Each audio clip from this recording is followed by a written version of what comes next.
Heyo, welcome everyone to episode 6 of Today in the Scene. I'm Joe with Indie Arcade Wave, and this is my co-host Dylan with Galactic Battleground.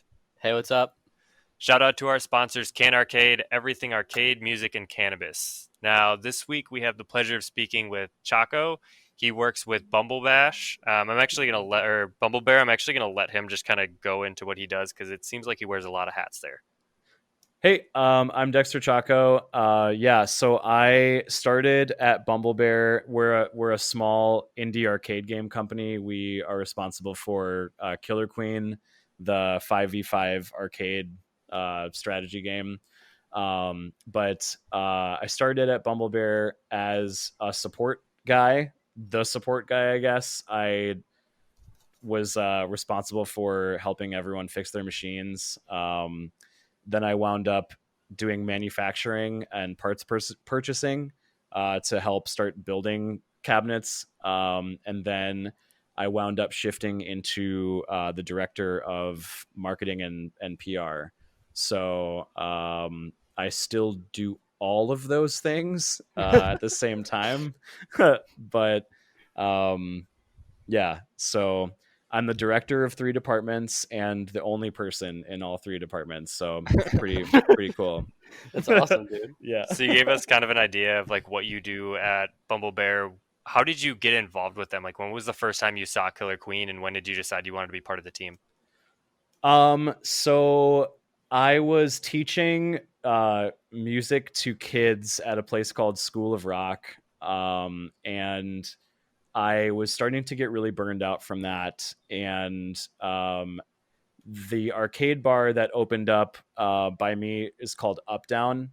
And when Up Down opened, my buddy Chris sent me a tweet about this game called Killer Queen. And he was like, dude, you got to play this game. I played it once. It's super hype.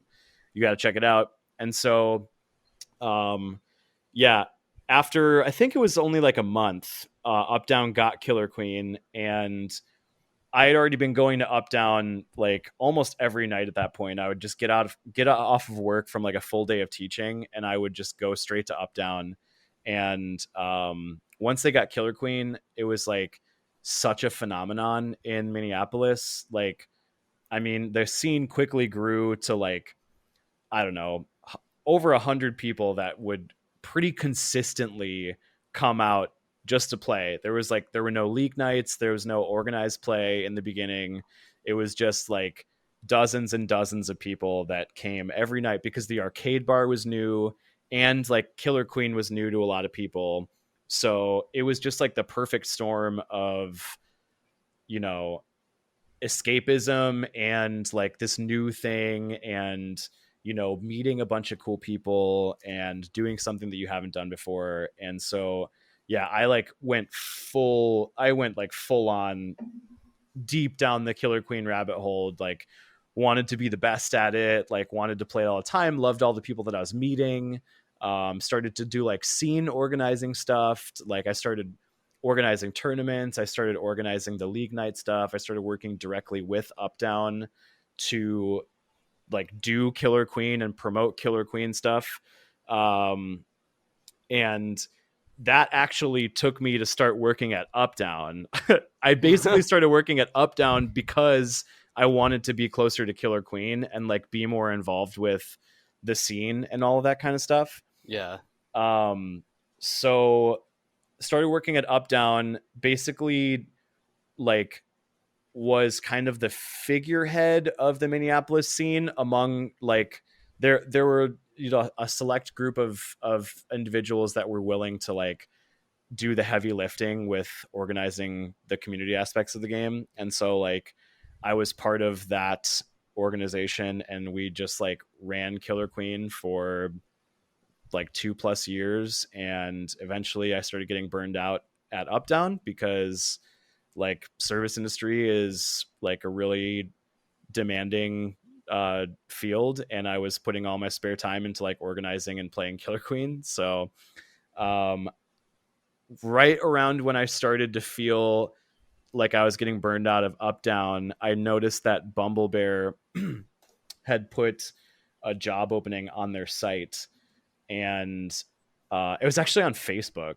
Like there was like a straight up job opening on Facebook, and like you could click on like a form and actually apply to the job through Facebook, which I had never seen before. And so I did not like trust it at all to be like a thing that would actually matter. Yeah, that doesn't sound very official. Yeah. Well, LinkedIn? Fuck LinkedIn. yeah. As people, if anyone that knows Bumble Bear knows, like not looking very official was kind of the MO kind of for the like aesthetic. a long time.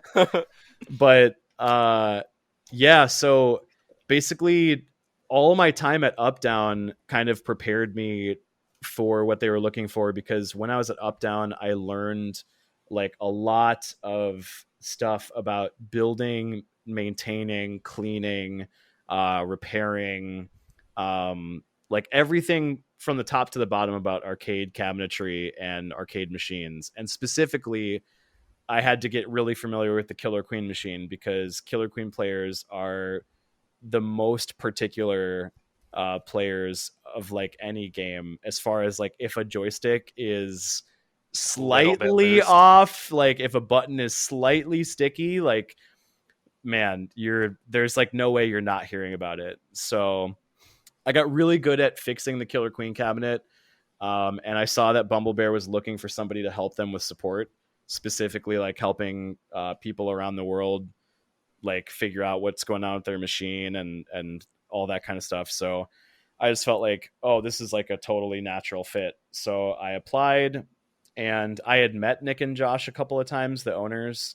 And so yeah, my application was basically like, hey, you know me, and you've probably seen me from the Minneapolis scene, like in, Facebook and the Killer Queen verse or whatever. And yeah, I got the job, and it was interesting because like it's remote. They're based out of New York, and so I worked at Up Down and Bumble Bear for a little while, then got fully burnt out at Up Down and tried to transition to full time at Bumble Bear, and wound up having to. They're such a small team. We're such a small team. They like couldn't afford to hire me on full time, and there wasn't really that much need. So I wound up juggling a couple of other jobs and working for Bumble Bear, and finally, like as the company grew and as we did better and my need grew more apparent, I was able to go full time at Bumble Bear, and I've been full time with Bumble Bear for almost it's been like a year and a half, I think, almost 2 years. So, Wow. yep, that's the long story. Dude, that's a really insightful story. Holy shit. Yeah, I mean, that's a cool story to see you kind of jump in with the game, like coming from loving it to actually working for it. Yeah, thanks. Yeah, So I mean, yeah. What is a day, like an average day, look like for you as an employee of Bumble Bear? Well, so because my job is kind of like three sides at this point, it's basically checking the support database that we have, they're rather the support ticketing system that we have, seeing if there are any customers that are in dire need of support, whether it's like with a machine or whether it's with shipping or whatever, taking care of those. Right now we are getting ready to build another batch of our Black Emperor arcade machine, and so I am working on coordinating parts acquisition with our guys in the warehouse and the manufacturing floor. And then I also do social media for the company, so like thinking about content and posting content and like reblogging and reposting stuff. So I don't know, that my average day at this point is kind of like whatever project is the highest priority, that's what I put my time into. And if I get a support issue or something happens on social media, I just kind of immediately address it, or try to at least. So yeah, as far as like average amount of time per day or average activities per day, it's actually pretty hard to know like what's going on. But I guess that's kind of the excitement of it, is that like there's there's no one job that is like that I'm constantly doing all the time. So it's like the best and worst part of it, I suppose, because Yeah. sometimes it can be nice to just like go into your job and know exactly what you're going to be doing and then do it and leave. But Bar yeah, scene. yeah, totally. The bar, like I mean, going from teaching, which like you never put that job down, going from teaching to working at a bar and just being like, wash a bunch of glass, like fix this machine, okay, like wash this glassware, okay, and then you leave and then it's done, like, Yeah, it's just over. Your day's like you don't have to think about it or worry about it anymore. Yeah, that was really cool, and like I did like that a lot. But going to bed at like 6 in the morning and Fuck that. like, yeah, Waking up at 3 in the afternoon. totally, yeah, it Just just the was, worst sleep schedule. Yeah, I couldn't hang like for too long, and it's also just kind of like not like my end game, so I was like, as soon as I saw like my stepping stone like out through Bumble Bear, I was just like, easy, Yeah. so So, in regards to Bumble Bear, there is a new game coming out. Can you tell us a little bit more about that? yeah, so COVID has really shifted the landscape of the arcade scene, as I'm sure with Galactic Battleground. Yeah. Yep, we're feeling the impact a little bit. Yeah. The little ripple. It's tough because our flagship game is a 10-player game that you need to play like shoulder to shoulder, basically. And currently there's like no real safe way to play it. So in the we actually sat down as a company, and Nick and Josh kind of gave it to us straight, which was, the company is like pretty close to just needing to be on hiatus because no one's buying Killer Queen, no one's playing Killer Queen, and there's no incentive for us to make Killer Queen. And that's kind of what our entire company was based around. We do have Killer Queen Black, which is a digital version developed in part with Liquid Bit. They're great, and the game is great, but it's not enough to sustain our company. So it was like we were either shuttering our company or figuring something else out. And what we decided was we were going to try and develop a game for playing at home that was built, that we needed to get out quickly, because at this time, this was like a couple months ago, we had no idea how long COVID was going to last. Like, if our country was like maybe able to handle it like a little bit better, like we were expecting quarantine to be over maybe potentially around like July or August, which seems kind of laughable now. But at the time that we were making the campaign, we were like, we know that we want to develop a game at home, or for playing at home, because people are quarantined. We know that we need to develop it fast because, we don't know how long quarantine is going to last.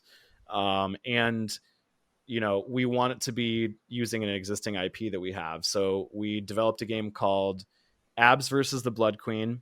It's a Killer Queen, like, it's a Killer Queen platformer, side scrolling, just like the arcade game, based in the same engine, but there's like a light storyline to it, and it's kind of got elements of an endless runner, where it's like points oriented, and it's got procedurally generated levels, so it's meant to be played like over and over.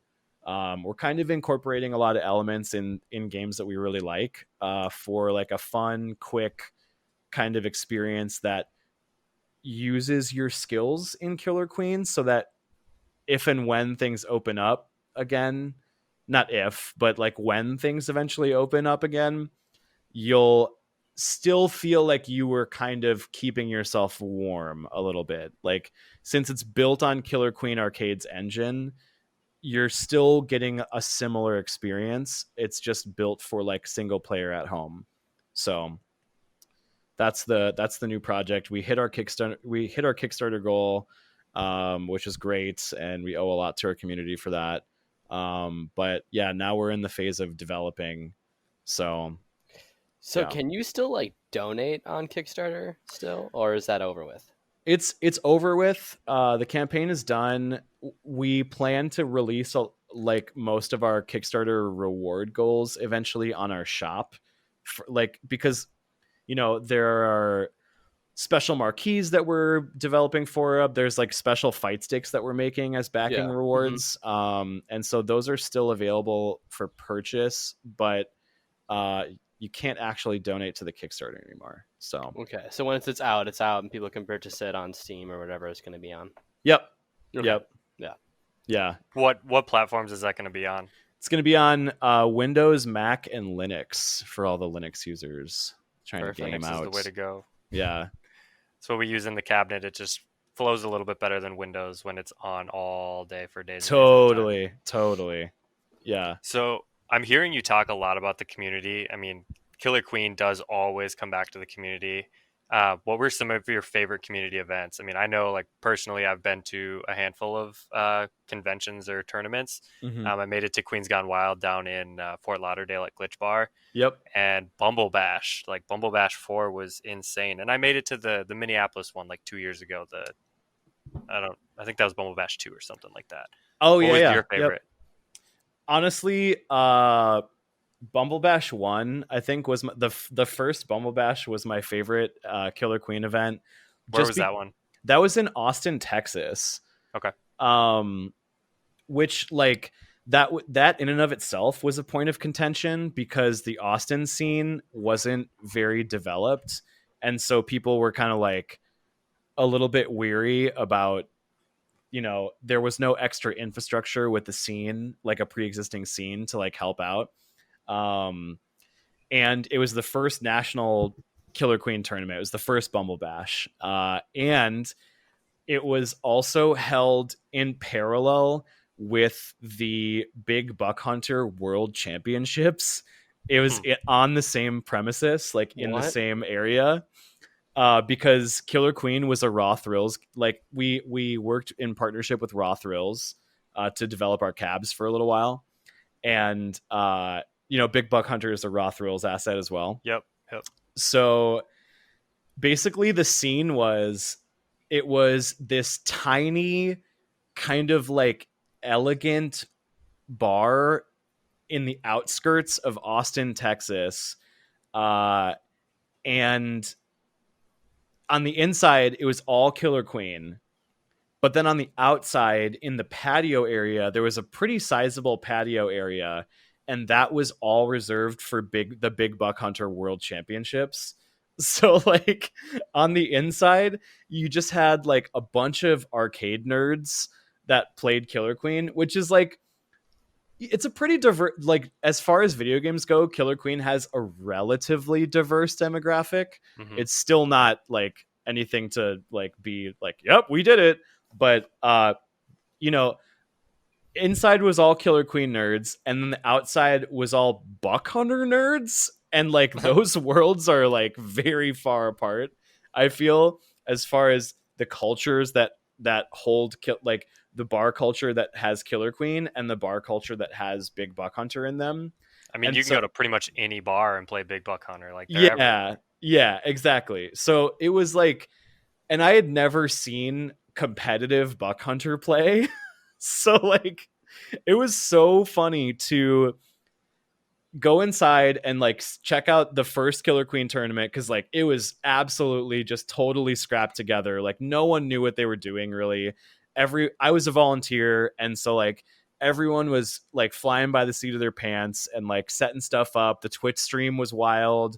Like, everyone was just making it happen, like, there were no expectations. It was like this magical kind of, since there was nothing to compare it to, like, it just was, if that makes sense. Like, no one was like, oh, last year they had, like, water stations set up all over the place, and, like, oh, there's like not food here or whatever. It literally was just like, oh, there's like a jillion of us crammed into this tiny bar. I am happy to be here. Like, I have no complaints.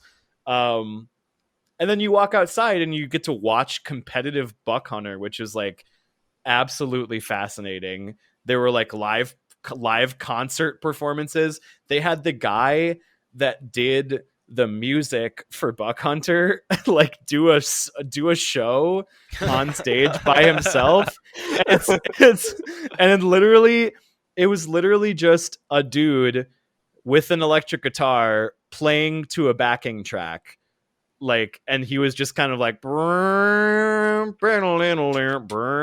like just big Buck Hunter theme song stuff. That's And hilarious. like they had like booth babes and booth dudes for Buck Hunter, which is also like, you forget that that's an element of the game too. Like all the Right. loading screens, they have like those shots of like booth babes basically. So they were like walking around. It was just like such a wild experience. And so that will always be my favorite one, because we were like innocent. No one knew what was going on. Everyone was just like, it was just like pure joy. The matches were hype. You know, it was, yeah, that was by far my favorite event. Everybody's just there to have a good time and kind of see how it unfolds. Nobody knows what's going to happen, but it could be cool. Yeah, totally. So, being someone that's in the scene and obviously interested in indie games, what are some indie games that you're looking out for, and what are some indie games that others may not know about? Like, as we've been doing these interviews, I've learned about dozens of games that are produced that I had never heard of but looked into and are really cool. Are there any that you know like that? So there's a game called Verdant Skies that I have recently been turned on to that is really cool. And let's see, I'm actually, my partner is an illustrator for like a Minneapolis illustrator for video games, and so I've been getting a little bit more in touch with the uh Minneapolis development scene, which is not huge. No, not really. But as, yeah, you guys know, Yeah. yeah, of course, we're part of that scene. Yeah. But yeah, Verdant Skies. I actually just picked up that itch. There are two of them. They're the Humble Bundle, but more specifically, there was the itch.io bundle for racial justice that has like over 1,000 games included on it, and they're all indie titles. And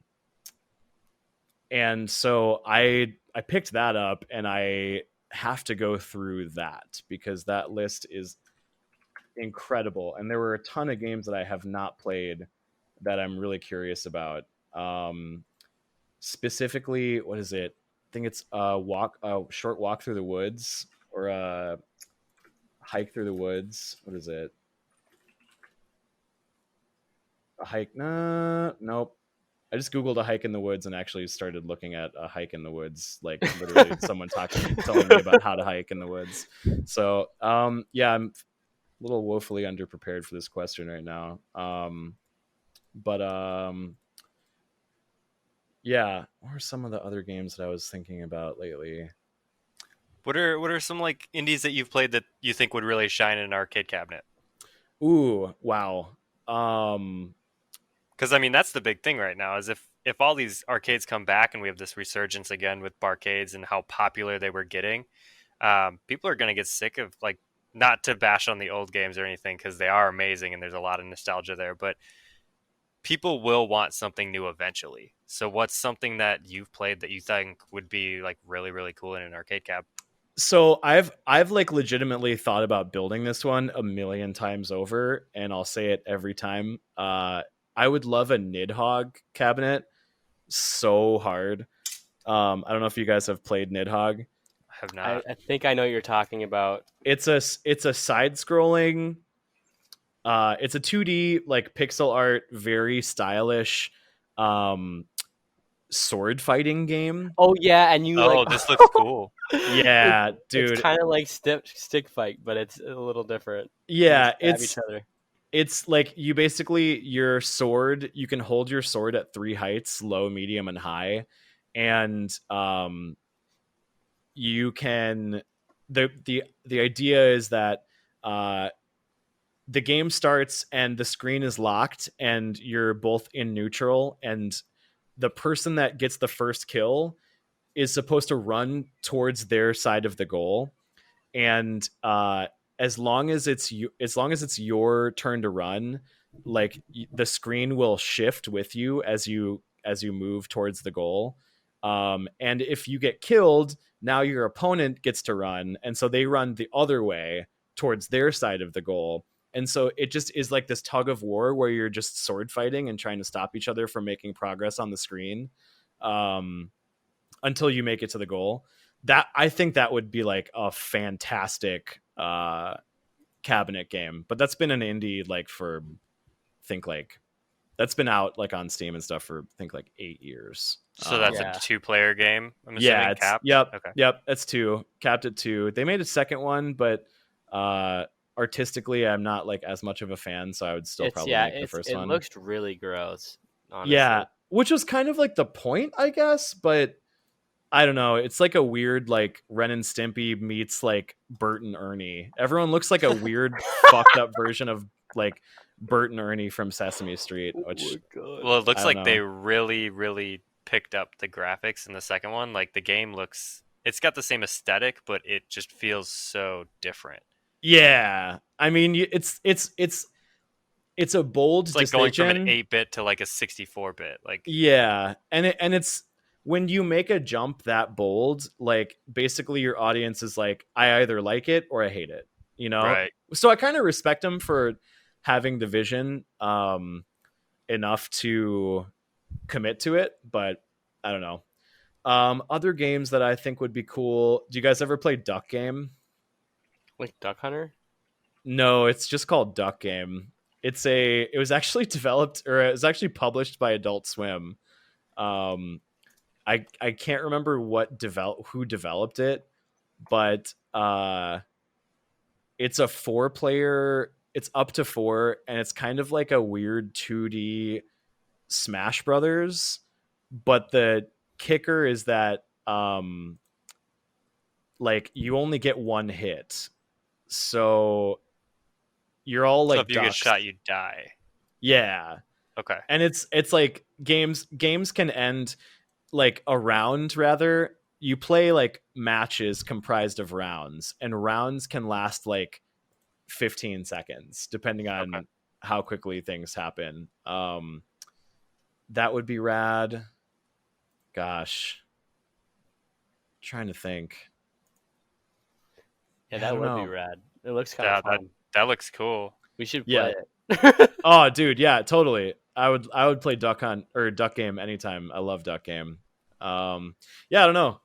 Those are two ones that come to mind. I mean, I've literally fantasized about making the Nidhogg cabinet like so many times over Dude, the course of my I life. might be down. You should just do it. Dude, you Yeah, want to do it? I know. You want to do it? Why not? Seriously, I mean, we can literally, do like it. literally, you could take like an Intel NUC and like build like you take like an Intel NUC to like two control settings with like a stick and 2 buttons, and then a monitor. You're pretty much set with housing. Is it You like know? what like for Nidhogg? Like, would you change anything about the game, or is the game just perfect the way it is? I think the game's perfect. It's just like it's my kind of aesthetic where like it's really silly and just about anyone can play it, and you're usually laughing while you play it. And if you want to take it seriously, you can. Like it's got the depth for it, Mm-hmm. but like it's not like, you know, it doesn't like make you feel bad for not being bad at it. Like it's accessible and it's fun, and you can pick it up and immediately start having fun with it, and then you can put it down and it's like it's fine, you know. Yeah. I think those are the games that I personally am more attracted to these days. Is like I don't want to only play games with like my hardcore gamer friends. I like want to be able to play games with like people that aren't necessarily super good at games but can understand games. You know, like I like things that are accessible, I guess. Yeah. Like low skill gap. Yeah, like high skill ceiling, but like high skill ceiling, Low barrier to but entry. low barrier to entry. Yeah, exactly. Like the less that I have to spend, because I mean, Killer Queen Arcade is like it actually can be pretty intimidating for people to get into it at first, and so you know, I mean, it's a very fast-paced game. I mean, a lot's going on, and if you don't know everything that's going on, you can really miss something important. yeah, and after being involved in it for a long time, like there's kind of a lot of guidance that needs to happen like from other players to really get people to understand quickly.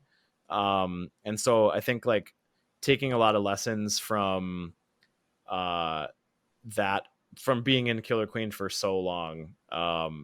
I just like my game. I like my games to just like be fun for the most amount of people possible, which I know is like seems like an obvious statement, but you know, like when you look at a game like Dota, or you look like, you know, when you look at most of your MOBAs or like fighting, a lot of your high level fighting games and stuff like that, it's like those games take a long period of investment to like get really familiar with, and then they start like paying off in huge dividends, because there's something special about playing a really high skill game with other high skill players. Like that is really fun in and of itself, but it Yeah. Yeah, takes it's a like lot of it's true investment. competition. Yeah. But yeah, you have to be dedicated, otherwise you can't get to that point of actually being in that upper echelon of competition. Right. And it also like that type of community too is mad toxic. Like regardless of like how good you are or how bad you are, it's just like, It can be. I mean, it doesn't. I don't think that it has to be. But I think that You it. will encounter some elitists at some point in time. Yeah, I think like the more.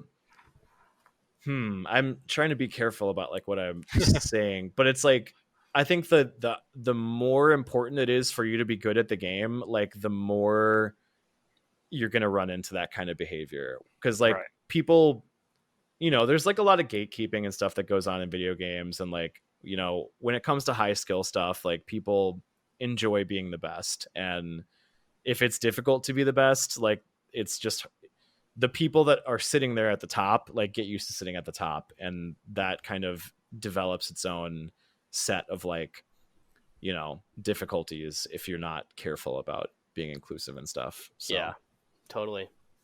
That's why I did like you guys, Killer Queen so much. yeah, me too. Did you guys ever play Crawl? Crawl? No.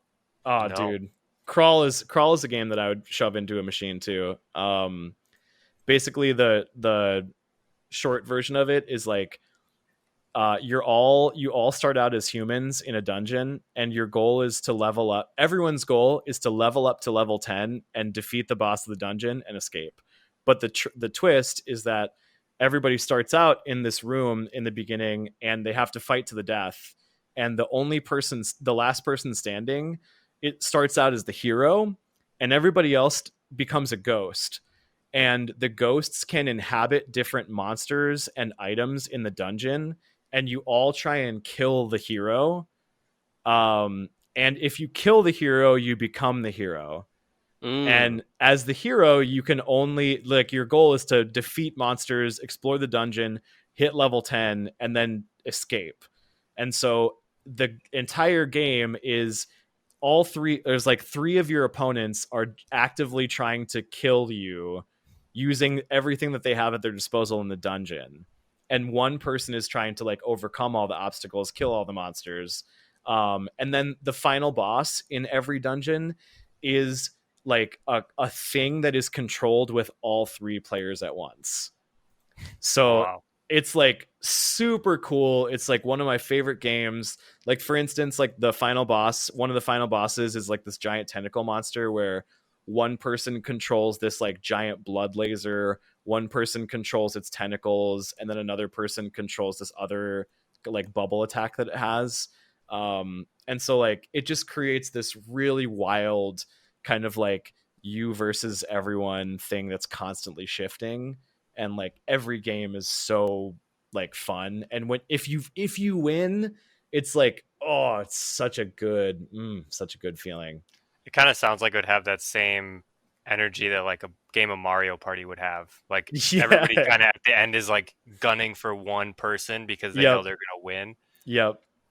Yeah, and it also is kind of like Mario Party, where it's all fun and games and everyone's having a good time until like the last 5 turns, Right. in which everyone's like, yo, fuck this game, fuck you. Like, Who are you gonna screw over? What star are you yeah, gonna steal? Like, totally. Crawl's the same way, where like it's all fun and games, but then when someone gets to the final boss, everyone's like, oh no. Then it's Like, on. yeah. Totally. For sure. Well, I think we're going to wrap it up here. Chacko, give us a shout out on any social media you feel like, whether it's Bumble Bear, your own stuff. I know you make music too. Just shout them out. So Twitch, SoundCloud, Twitter, Instagram, they're all /Dexter Chacko. So twitch.tv/Dexter Chacko, Instagram.com/Dexter Chacko, whatever, Twitter, Instagram, Facebook, it's all Dexter Chacko. That's where you can find me. I live stream music, and I have a music video that I'm about to put out hopefully this weekend. So that's kind of what I'm up to. So yeah. Thank you so much for having me on. It's been great. Thanks for coming on, man. Awesome chatting with you. It's cool to dive a little bit deeper into Bumble Bear, because I didn't really even know how you guys operated. Yeah, I mean it's like when it comes to a lot of indie companies, you know, it's just like a small number of people, and you wind up having to wear a bunch of hats a lot of the time and doing things that might be a little bit outside of your wheelhouse, but it's like ultimately it's kind of rewarding to create something with like small teams of dedicated people, which is why, you know, I really enjoy being part of the company. Totally understand that. Yeah. Yeah. Well, thanks for coming on, man. We'll definitely have you on again soon, and I really look forward to speaking to more of the Bumble Bear guys. Awesome. Yeah, thanks for having me. Take care. You too. Peace out. Peace out. Peace out. Peace out. Peace out.